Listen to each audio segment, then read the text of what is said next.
ಆರೋಗ್ಯ ಹಾಗೂ ಜೀವ ವಿಮೆ ಮೇಲಿನ ಜಿಎಸ್ಟಿ ಕೂಡ ರದ್ದಾಗಿದೆ. ವೈಯಕ್ತಿಕ ಜೀವ ವಿಮೆ ಹಾಗೂ ಆರೋಗ್ಯ ವಿಮೆ ಮೇಲಿನ ಜಿಎಸ್ಟಿ ರದ್ದಾಗಿರುವಂಥದ್ದು 18%ನಲ್ಲಿದ್ದ ಥರ್ಮಾಮೀಟರ್ 5%ಗೆ ಇಳಿಕೆಯಾಗಿದೆ. ಆಕ್ಸಿಜನ್ ಡಯಾಗ್ನಾಸ್ಟಿಕ್ ಸೇರಿದಂತೆ ಈ ಎಲ್ಲ ಒಂದು ಜಿಎಸ್ಟಿ ದರ ಈಗ 5%ಗೆ ಇಳಿಕೆಯಾಗಿರುವಂಥದ್ದು. ಆರೋಗ್ಯ ಕ್ಷೇತ್ರ ಜಿಎಸ್ಟಿಯಲ್ಲೂ ಭಾರಿ ಬದಲಾವಣೆಯಾಗಿದೆ. ವೈಯಕ್ತಿಕ ಜೀವ ವಿಮೆ ಹಾಗೂ ಆರೋಗ್ಯ ವಿಮೆ ಮೇಲಿನ ಜಿಎಸ್ಟಿ ರದ್ದಾಗಿರುವಂಥದ್ದು.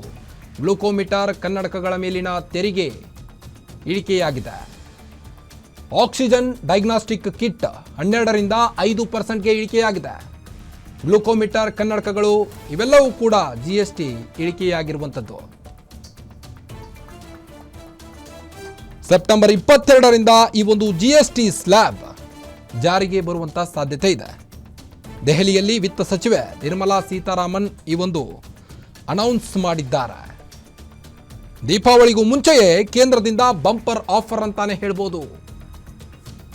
ಜಿಎಸ್ಟಿ ಸ್ಲ್ಯಾಬ್ಗಳಲ್ಲಿ ಮಹತ್ವದ ಬದಲಾವಣೆ ಇದು. ಆರೋಗ್ಯ ಹಾಗೂ ಜೀವ ವಿಮೆ ಮೇಲಿನ ಜಿಎಸ್ಟಿ ರದ್ದಾಗಿದೆ. ಸೆಪ್ಟೆಂಬರ್ 22ರಿಂದ ಜಿಎಸ್ಟಿ ಸ್ಲ್ಯಾಬ್ ರದ್ದಾಗಲಿದ್ದು, ದೆಹಲಿಯಲ್ಲಿ ವಿತ್ತ ಸಚಿವೆ ನಿರ್ಮಲಾ ಸೀತಾರಾಮನ್ ಅನೌನ್ಸ್ ಮಾಡಿದ್ದಾರೆ. ಸರಕು ಸೇವಾ ತೆರಿಗೆಯಲ್ಲಿ ಕೇವಲ 2 ಸ್ಲ್ಯಾಬ್, 5% ಮತ್ತು 18% ಜಿಎಸ್ಟಿ ಸ್ಲ್ಯಾಬ್ಗಳಲ್ಲಿ ಅನುಮೋದನೆಯಾಗಿದೆ.